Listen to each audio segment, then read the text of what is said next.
Welcome to today's program. I am so delighted to have with me Pastor Billy Crone. He's the pastor of Sunrise Bible Church in Las Vegas, Nevada. He has authored 50 books, many of those on the end times, wonderful books. He's a speaker and author. He goes all over the world, churches and conferences. They also do documentaries. In addition to writing his books, he is a producer of documentaries, many of those, again, on the end times. But he's written this book, The Final Countdown, Tribulation Rising, the AI Invasion. That's what we're talking about today. Billy, thank you for joining me. Hey, thank you for having me again. Now, we talked on the last program, we talked about hybrids and super soldiers and the coming apocalypse, genetic apocalypse. Now, this is kind of the same type of an issue. Mm-hmm. I remember Stephen Hawking's, the brilliant astrophysicist, before he died, he said AI will destroy humanity. Mm-hmm. And I remember when he said that, and I can't remember how many years ago that was, maybe 10 years ago. I remember when he said that, I just thought, well, they'll destroy humanity. Then you think about, Terminator, mm-hmm. Judgment Day, when the awakening comes and the artificial intelligence all of a sudden awakens. And I think it was Elon Musk said that the AI will develop thousands of times faster than we can. Mm-hmm. And once it begins to learn, it'll be impossible for us to keep up with. So how does this, is this in the Bible? How does this relate to the end times? Well, I think two primary passages. One's Daniel chapter 12. And Daniel talks about how do you know you're in the end times, right? The end of days, he mentions there. And he says there, it's a global context that people are going to be traveling to and fro, and then their knowledge will increase. Right. Certainly, can we travel to and fro like never before on the planet? Yeah, I didn't get here by horseback, by the way, in case you're wondering. And we take it for granted. People can travel to and fro, whatever. Now they're talking about going to the moon, to the Mars, all that stuff. So that's there. But the other one, knowledge increase. In the Hebrew, the rabba literally means to multiply. And do we see a multiplication of knowledge, dare I say, spiraling out of control, leading towards a negative term, end of time, end times? Yes. In fact, you mentioned these secularists. They have a term for it. Now, they don't use our biblical term, right. End of time, time of the end, as Daniel puts it. They call it singularity. And this right. is their own term. And singularity basically is when AI spirals out of control, because here's the process. They say it's going to happen. Right? They used to say 2045. Now they're down to 2030, and I've heard even earlier than that because the technology is growing so fast, right. exponentially. Right. But they say this is at the point where artificial intelligence finally reaches the intelligence of a human, which it's already here. Then they say, well, that version decides to do an upgrade on that version. Well, then that upgraded version does another upgrade on its version, and it begins to spiral out of control, upon which singularity arrives, where machines, AI, take over the world. That's what they say is going to happen. They don't call it end of times. God does. They just give it another term, singularity, but it's the exact same thing. Yeah. Knowledge, I think, is very easily demonstrated that it has increased on a massive scale. Certainly, Daniel, when he's writing this down, that's a 2,600-year-old prophecy, right? Yeah. No such thing as the internet or cell phone or all this other. I mean, we didn't even have the invention of the Gutenberg press. Right, until several centuries ago. But look at us today. We got more information than we know what we're doing. And is it, in fact, Rabba multiplying out of control? That's why you see terms in the newspaper. Knowledge doubling curve, knowledge tsunami, things. It's getting out of control. The average single newspaper today has more knowledge in it than the person living in the 17th century would come across their entire lifetime. Right. And we just lined that with a bird cage. But then that's just one newspaper. Now we got what? With the internet, we got thousands of newspapers every day at our fingertip. We take it for granted. In fact, just to speed up, no pun intended, the knowledge, information, proof of that, our watches today have more intelligence than the original lunar lander. Yeah. And we don't even think twice about it. But IBM just came out recently, and this is their own chart, and we, of course, show it. But they said it used to take every 100 years, one full century, for man's knowledge base to double. It's growing so fast now, IBM just admitted that it is man's whole knowledge base is doubling every 11 to 12 hours. Holy cow. It is spiraling out of control. And the secularists who are warning about this event called singularity that God calls end of times, Daniel 12, they are saying, and people have no idea how fast it is coming. But to me, that's AI. That's the rise of AI, and that's what it's doing. And AI is not coming. Yeah. It's already here in a multitude of forms. It's taking over the planet. That's why we call it the AI invasion. Yeah. It's invading every sector of society. And boy, here's the other text. That's Daniel 12, Revelation 13. Go back to Revelation 13. All right, wait a second there. It's a global context. It says the Antichrist and the false prophet, they're literally going to be micromanaging the planet.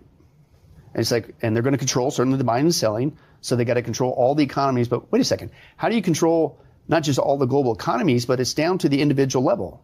They get this mark, and then because of that mark, they can gain access to this selling. So that means you have to be able to control the whole global economic system, a cashless society. You have to literally have every person tied into that system that's tied into every transaction, anywhere in the world, any product, how do you do that? Well, the infrastructure we already have, the cashless society, the satellite technology, our global economies are already we're used to that. But wait a second, you can't hire enough humans for that. You really think people are going to be back there? Hey, Earl in Tunisia is he didn't take the mark. He's not going to. No, you need something superhuman to run that global back-end system to control all the buying and selling. Guess what? AI's here. Yeah. AI can do it. And AI, that's just one of the ways it's being invaded. It's already taken over the economy just in time for the Antichrist and the false prophet to do their dirty deeds and micromanage the planet. And that's just the economy. It says there's going to be this image, Revelation 13. Right. And if you don't worship this image, it says you're going to die. Well, let's think about that. How are you going to know? Can you give an order today? Yeah, satellite technology, communications. You can make an announcement anywhere you are on the world. Again, we take that for granted. But how are you going to know when you give that order if somebody did or didn't obey? Well, that's Big Brother technology, right? And these guys, the same guys, they're birthing what's called the IoT, the Internet of Things. And the Internet of Things is basically, thanks to the 5G upgrade, which now gives them the computer speeds with satellite technology, that they are tying in everything on the planet. Everything's going to have a microchip. Every person, every pet, every tree, every product, every building, every car, the whole system. And they will tie it together in this matrix system, right? And including the Big Brother technology, all the cameras that are out in the streets, in the buildings, in the restaurants, in the gas stations, in your own home, with all of these devices like Alexa and the Nest system and all these things. My wife won't let those in the house. And she's smart for that. You should take her out to eat for that. Yeah. But guess what? Then all these things could be tapped into, including the cell phone, which to me is the biggest Big Brother device ever invented in the history of mankind. And we pay for it, by the way, because everybody's got to have one. Yeah. But these things can not only watch you, they listen to you, we document all this, but here's my point. So all that technology is unleashed on the planet. It's already here. Order goes out. You better worship the Antichrist. If you don't, you'll get shut out. You got to take this mark and, well, I'm not going to do that. How's he going to know? And again, you can't hire enough people to tap into all these systems, but AI can. Yeah. And they will know instantaneously through conversations, through videos, both, exactly what you're doing, whether or not you obey. And that's not just a crazy extrapolation like, well, maybe in 50 years, that technology already exists. Yes, it does. And I've said this before, and I don't think it's an obtuse statement when you understand the technology. I've been saying for the last year, I believe that the emergence of AI that's already here is just as big as a prophecy watershed moment as when Israel became a nation in 1948. And you're like, what? Well, first of all, why do we think that Israel becoming a nation is such a big sign? Well, because Israel is one of the major players in the 7-year tribulation. Sure. So you can't have a 7-year tribulation until Israel's back on the scene. Well, they've been off the scene for a long time. Well, now they're back. Yeah. That's why that was such a big watershed moment. Like, oh, now we have the audience and the characters needed for Israel's back in the land. Same thing with AI. You can't pull off Revelation 13 and what I just described with the Antichrist and false prophet, the micromanaging of the planet, the micromanaging of the economies, because you can't hire enough humans. You need to have something superhuman come along to control this global matrix you're building, as Revelation 13 describes. Well, guess what? It's here, and AI not only has the capability, but it's already being put in the background. Again, the invasion to control the very thing that's going to happen in the 7-year tribulation. So what's happening today? I totally agree with that. It's such a dangerous, when you put fallen mankind in control of other people with that much power, it's a dangerous thing, and we know where it's going. Mm-hmm. Revelation 13. The average person out there, the average believer that's watching this program right now, how does this affect them today, and what should we do in the face of any of the AI that you talk about AI being the new electricity? Okay, so how should we reject it? What should we be careful of related to AI? Well, I think number one, as Christians, I think we need to realize that this is a sign from God, just like all the other Bible prophecy topics. Yeah. You need to translate it for what it is. I say all the time, this isn't meant to scare you. It's not a time to be fearful. It's a time to be faithful. Right. God tells us these things in advance so that he doesn't tell us the exact day nor the hour of the rapture, but he does tell us when it's getting close. Right. So this is a sign it's getting close, because I believe the ultimate fulfillment of this is going to transpire in the 7-year tribulation. But we as Christians leave prior to the 7-year tribulation. So I'm not afraid. If anything, I should get more excited, going like, okay, I don't know exactly when, but man, it's got to be getting close. Yeah. All the chess pieces are played. So number one, that's how we need to translate that, because number one, you're not going to stop AI. Yeah. It's already here. It's already being built as the panacea, controlling the back end of global systems all over the planet. So number one, translate that into excitement and obedience as the bride of Christ, and get the gospel out to as many as you can. That's why we're still here. Yeah. So let's be that faithful bride. Number two, from a practical point, I would say you need to exercise some wisdom.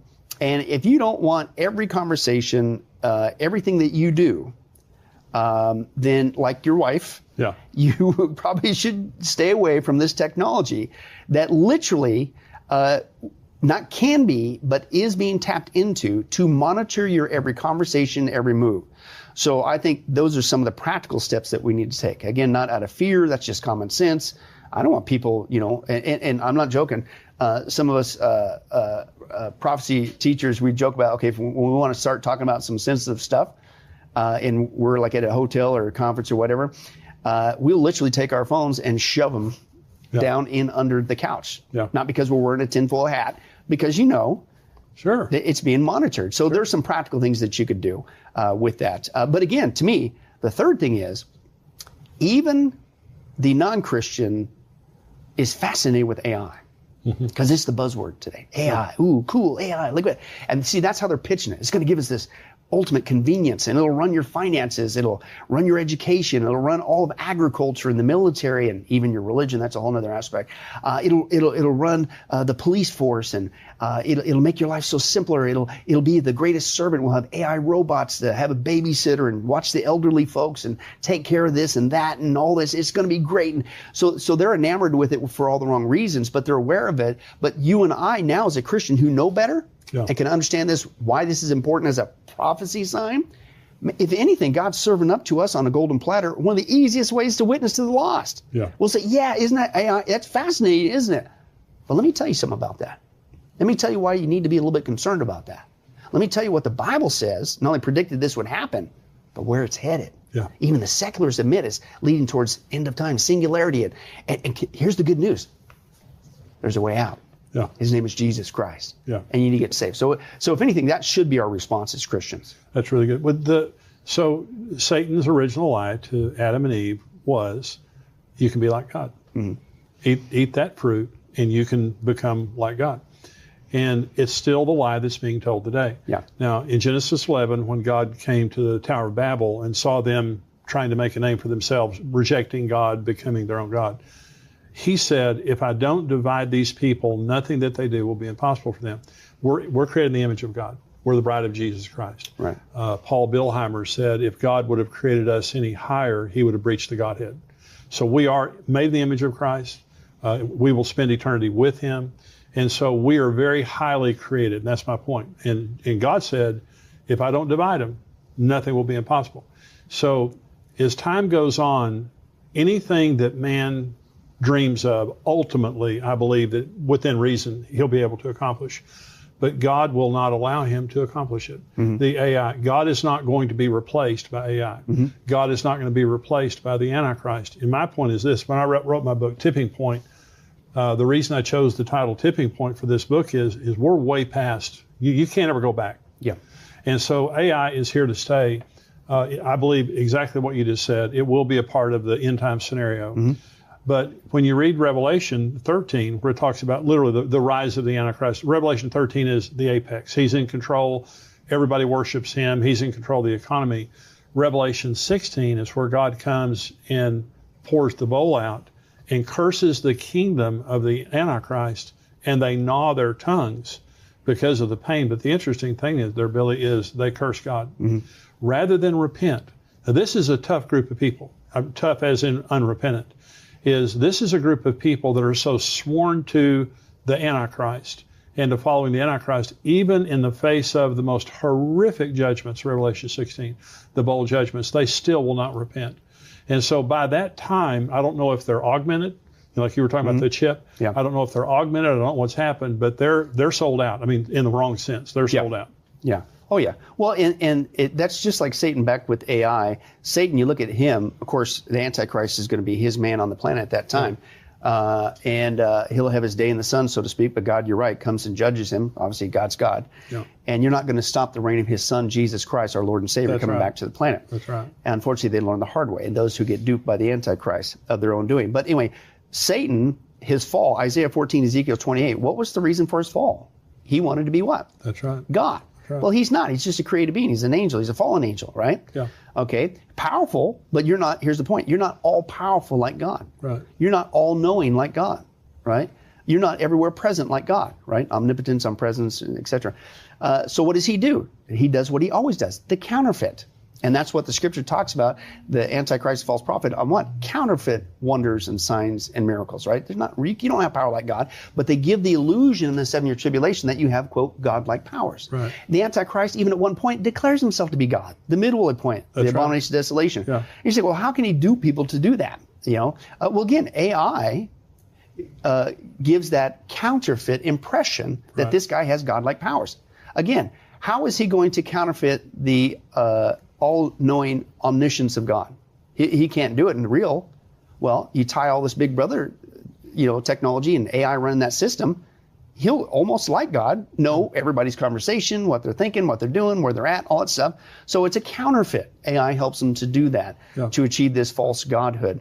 Everywhere presence. He's not, Satan, even to this day, he's got a lot of third of the angels, fallen angels with him, that they can get around the planet, but they're not everywhere present like God. So how's he going to do that? AI can see through all this stuff that's, where people are at the same time, right? And on it goes. So AI fits that lie of the Antichrist being God, a counterfeit God-like powers in the 7-year tribulation. We have, the AI is man-made, but we will, in the beauty of the rapture and the coming of Christ, is we will have the mind of Christ. Mm-hmm. See, we will have the infinite knowledge of God, but that knowledge won't just be human knowledge, it'll be divine knowledge. Mm-hmm. And so the promise that the devil's making, or the promise the world is making right now, that you'll have this ultimate intelligence, and you talked about this in your book, that you talked about genetics, and that is there will come a point in time when you're 110 years old. Mm-hmm. I mean, if things will not go that far, I don't believe, but if God allowed it to go to that point, that you're 110 years old and you go on for an upgrade. Mm-hmm. And they upgrade your body to where you're 30 or 20, however long, and every year you go in for an upgrade. They heal all your diseases. They give you the latest upgrade that's available mentally, physically, and all that kind of stuff. This is where this is heading, and they're promising you can become like God. Right. You can be eternal. You can be omniscient. All of those kinds of things. But God would never allow that. Right. And that's the point for all the believers watching. When you hear about all this AI stuff, technology is neutral. I don't think that technology is good or bad. And I would just make the argument, I don't think we're any better off because of the internet. Mm-hmm. I don't think we're any better off because of cell phones. And you look at social media, we're way worse off because of social media. Mm-hmm. And so a lot of the technology that has come with the promise of benefiting us has not benefited us at all. Right. And this is another example, but this has a very terminal effect, right, ultimately. Yeah, well, you mentioned terminal. That's a whole other aspect that we bring out. And could this be a part of the global wars in the 7-year tribulation? Wow. Our last interview, we talked about super soldiers, but there's also with AI, they're developing what's called neuromorphic chips, which is basically a fancy word for brain chips. And they're building brain chips, and they've been doing this for years. Again, back to DARPA, but other countries around the world, including Russia and China. And their goal is we're going to make, as crazy as this sounds, we're making Terminator robots, and they're going to be the new soldier for the future. And the reason why they like these is because from a practical and economic point, right? Do you have to give a lifetime of health care to a Terminator robot? No. Do they whine and complain about their orders? No. They do what they're told every single. And this is how they're pitching it in the militaries, including our own.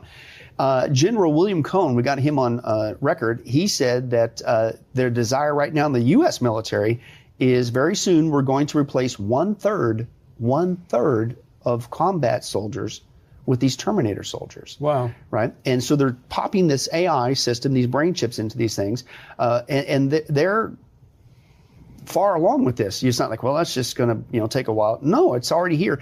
And Russia, we share in the documentary, we share it with the AI invasion. We share that Russia has a Terminator soldier out. It's called Fedor, Fedor. Go watch some videos. It'll freak you out.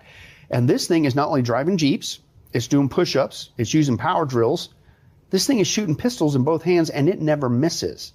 Good. Now, again, what's the rule? If this is what you admit that you got with AI in public, what do you really got that we don't even know about? Sure. Right? So you go to these wars, it's like, man, how is 1/4 of the planet going to get annihilated in the sealed judgments, the first half? And dare I say, and this is the question, dare I say without nuclear warfare? And the reason why I say that, because if you resorted to full-on nuclear warfare to annihilate 1/4 of the planet, you're in a nuclear winter. Everything stops, you're done. But that's not what we see. No. We see the Antichrist still doing his thing, coming up with the mark of the beast, the societies and global society still going on. So how are you going to annihilate 1/4 of the planet very quickly, right, without dropping a nuke? Well, you look at some of the military technology that's out there, amongst some of the other reasons mentioned there, famine and wild beasts and things of that nature. But you add this layer to it, and you could certainly see how they could do it. Now, because it's not just soldiers, right? They're using AI in the militaries, our own around the world, to provide manless systems. Right. There's no human involved. Now, if this is starting to sound familiar like a movie, it is. It's called the Terminator scenario. Yeah. Where basically they built a Skynet system that controls all the militaries around the world. Skynet becomes self-aware, takes over, and then starts to annihilate humanity. Well, Skynet's already here. They don't call it Skynet. It's called Project Maven, M-A-V-E-N. And the U.S. military is already using AI, Project Maven, to make the decisions on the battlefield, not humans. And this is not coming, it's already here. And also, they're taking existing military equipment. They're saying, well, how are they going to get, how many trillions of dollars they'd have to spend to retool military to get it to be manless and no humans running? No, they figured out where they can pop these AI systems onto not just fighter jets, submarines, boats, I'm talking Jeeps, supply vehicles, and they pop them onto these existing systems that they already have, and there's no humans.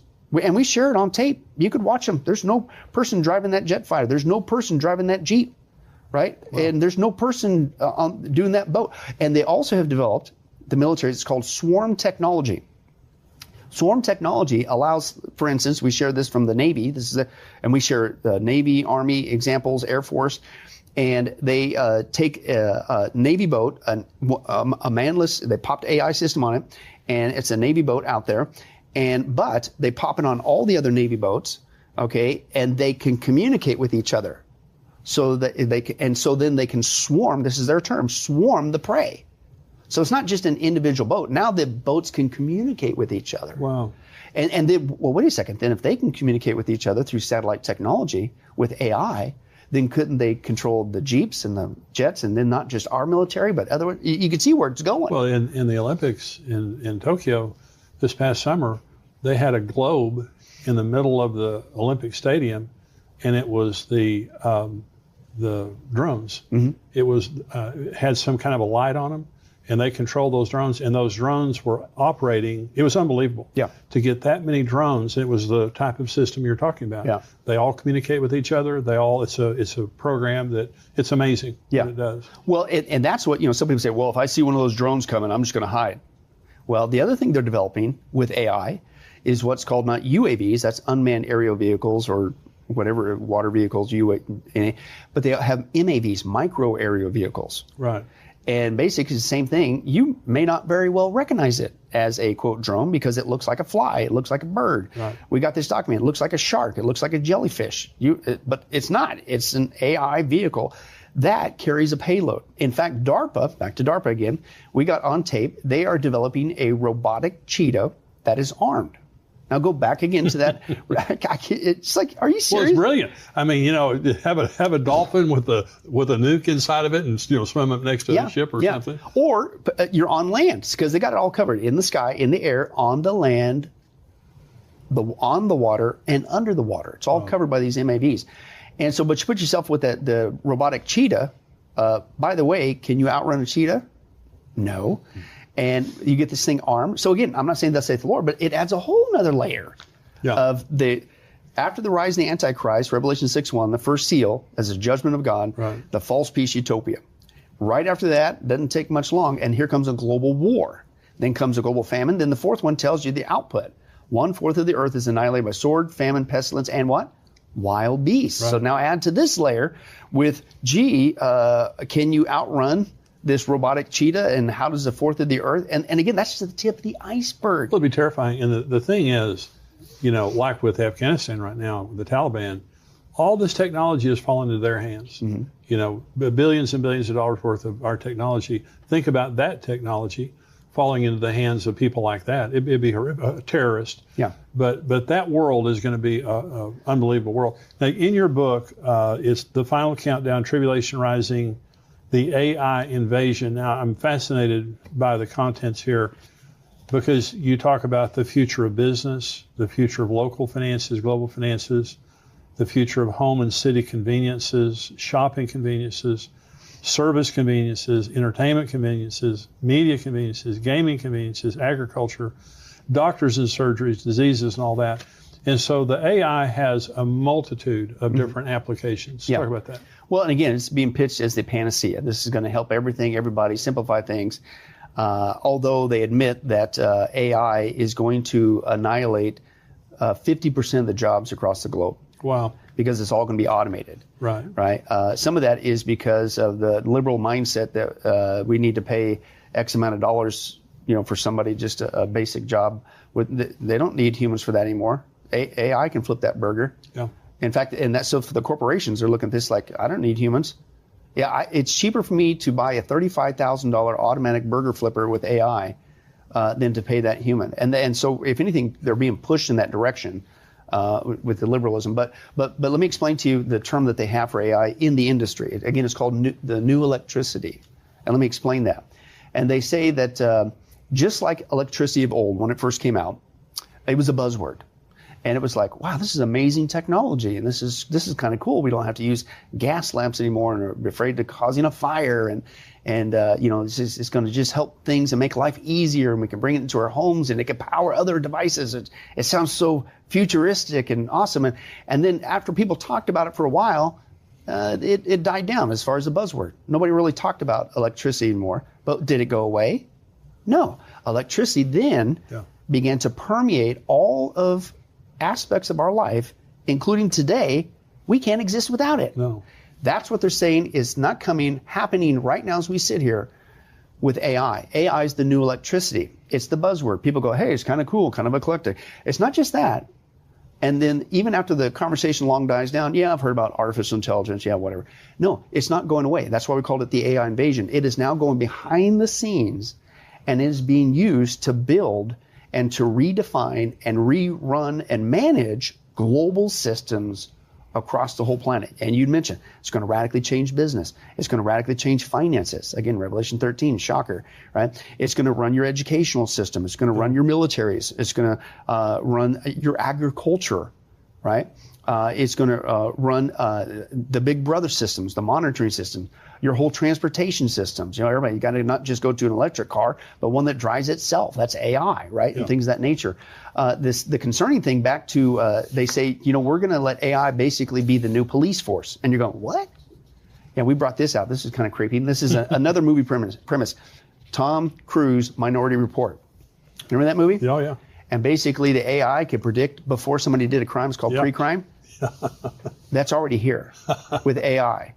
and it's already been implemented in cities around the world, where AI is now not only allowed to access all the Big Brother CCTVs and devices, phones and things of that nature, but also the databases of all the information on all of us that we give them, whether it be our vehicle records, transaction records, medical, our financial history, all that stuff, social media, all that stuff. And so AI is so powerful, it's monitoring all that. It's building profiles to where now they are able to, quote, predict when somebody's going to commit a crime before they even do the things, if we just allow AI to take over all these systems. Yeah, you didn't commit a crime, but we're arresting you. Yeah. I mean, well, so let me ask you some questions here. We have some questions from some of our viewers. So this is Teresa. The whole AI thing and clones confuses me. Is there a soul in these lab-created humans? It baffles my mind. We know there are AI clones created, and I wonder about their souls. If man creates it in this unnatural form, is there a spirit? Yeah. Well, AI kind of would have to ask her a little bit more knowledge of what she means by an AI clone. What they are doing with AI, again, they're putting it into a cyborg scenario, like a machine, like a Terminator robot. Well, that doesn't have a soul, right? Number one. I'm not aware of necessarily AI being merged with a human clone. Although they're looking at a cyborg scenario where you can get a chip inside of a person to upgrade the person. That's a different thing. But it's still a person, even though it's got an upgrade. Just like you walk around with an upgrade called your phone, that doesn't make you a non-human. Right. But I will say this about the clone. This kind of goes back to the previous program. If you think cloning went away with Dolly the sheep, you're fooling yourself. Cloning today, you can check it out. Easy to demonstrate. Cloning is so popular nowadays that we can now, there offer services, I know of at least 2 in the United States, and there's others around the world, where you can clone your pets. It's now a service. Wow. You can clone a horse for $50,000, a dog for $30,000, and a cat for $20,000. Obviously, it's a sliding scale depending on the size. That's incredible. Right. So here's my point. Now you're thinking, well, that's kind of creepy. That sounds like another Arnold Schwarzenegger movie. They had that Repet commercial. Well, again, Hollywood's preparing us for the future to come. It's not just entertainment. It's propaganda, soft disclosure. But if you think that they're only doing that with animals, again, you're fooling yourself. And I believe, and this is from the words of the people in the industry doing the cloning, that they've probably already done humans. And the reason why is because they tell us they want to do humans. But here's the danger, back to the soul aspect. They are saying that we want to clone humans. You know why? Because of the organ donor issue, right? Maybe people will freak out because we're going to put one in a pig and maybe it'll go in the brain. And well, how about we just clone people? And what we'll do is we'll allow them to grow long enough so that we can harvest their organs so that we could use them for people. Wouldn't that be great? And here's my point. They're pitching that because you're going you're going to grow humans and treat them like a crop of corn just to harvest them at the right time. That's sick. But here's how they're pitching it, and here's the danger. They say, but don't worry, that clone does not have a soul. Right. I disagree. Now, mankind can never be God. Mankind is good at manipulating existing material. Right. So mankind can take what God already created, the sperm and the egg, and you can put it together. You can even put it together in a test tube. But who's the author of life? Who's the one that causes the spark? Who makes it happen? Right. It's God. So even though you can create a clone of a human in a lab with God's already provided information, that is still a human. Yeah. But here's my point. This is how sick and evil and wicked this is. They're preparing people's mindsets to say that clones are not humans because of the ethical issue of what they want to do. They want to harvest them and grow them like a crop to make billions of dollars. Or use them as slaves. Exactly. Exactly. But they're conditioning the rest of us to think that they're no longer humans so they can get away with their dirty deed. Yeah. This is George. I wonder whether the evidence of alien life, which in my opinion would be the manifestation of demonic beings, will lead to the great falling away. Well, I think back to we talked on the previous program, UFOs. I believe that they're the custom tailored lie, starting way back with Darwin, because you need the lie of evolution. Right. That's going to explain away the rapture. They're also saying that those who were left behind that didn't get taken up by the space brothers, how they explain away the rapture, is going to, you're a chosen one. That's going to be fantastic. But back to AI, we've actually got on tape You want to talk about demons, demonic?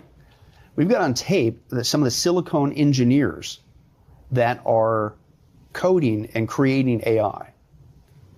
And I got one guy on tape, and you know what he said? I could not believe I came across it. You know what he said, how he's getting this information to create AI? He says, I get into an altered state of consciousness. He meditates. And he says, and I just wait. And he says, pretty soon, he said, I just get this information downloaded into my brain about how to create it. And he says, and here's what the beings who are giving him this information to create AI, it's on tape, it's crazy. He says, these beings who are given this information in the altered state of consciousness to create AI, he says they've come from the future. And they're future humanity trying to help us hurry up and create AI. Well, you and I know what that is. Oh, sure. It's demons. So I believe that there is a demonic element even into the creation of AI that we're seeing today. Yeah, because the thinking AI, the artificial intelligence in the thinking, this is not just random thinking. This is programmed thinking. They're programming it. Mm-hmm. This is programmed thinking that will arrive at certain conclusions based on the programming. So in other words, it's not biblical programming. Yeah. It's not taking the Bible and creating thoughts that would be consistent with that. How is the knowledge of UFOs single-handedly being used to usher in one of the darkest, most deceptive times of mankind? Well, again, I think it's being used to explain away the rapture. I think that's the number one biggest thing that it's doing it. And also for those that are left behind to make them feel like this is fantastic instead of, oh no, what did I do? Why didn't I listen to my Christian brother or sister, family member, coworker, neighbor? And I've been left behind. No, this is going to be pitched as the age of utopia. It's fantastic. So I certainly think there's that aspect. I also think there's a dangerous aspect that's going around because even people who believe in intelligent design, which you can't escape, right? Which is Romans chapter 1. Absolutely. God says nobody is without a ragged excuse. You're not going to stand before God and say, I didn't have enough proof. The light of creation, from the flea to the tree to the bee to you and me, you take a look and you're going, there's no way this happened by chance. Designing something implies a designer. That's right. Right? So even the scientific community today, even in evolution, who are forced to admit this evolution thing's a bunk because we see design, it implies a designer. Here's the lie. It was the aliens. Yep. The aliens came, it's called transformative. Aliens came and seeded this planet. Yep. And that's really where we came from, which is again, that's a lie. So again, it's being used to steer people away. That's on the History Channel all day long. Yeah, I call it the heretical channel. Yeah. Well, they talk about the pyramids and the aliens came and started. Yeah. But more people in Europe believe in aliens than believe in God. Mm-hmm. And so you were talking about the entertainment industry. They've done a phenomenal job of preparing people for the lie. Yeah. For the Antichrist, for all the technology, for all that Minority Report, Judgment Day, all of these theoretical movies that came out weren't just theoretical. Yeah. This is the inevitability of what is happening, the future that's going to happen. And so, if Jesus tarries, and I don't think that Jesus is going to tarry much longer. Yeah. When you talk about Jerusalem and you talk about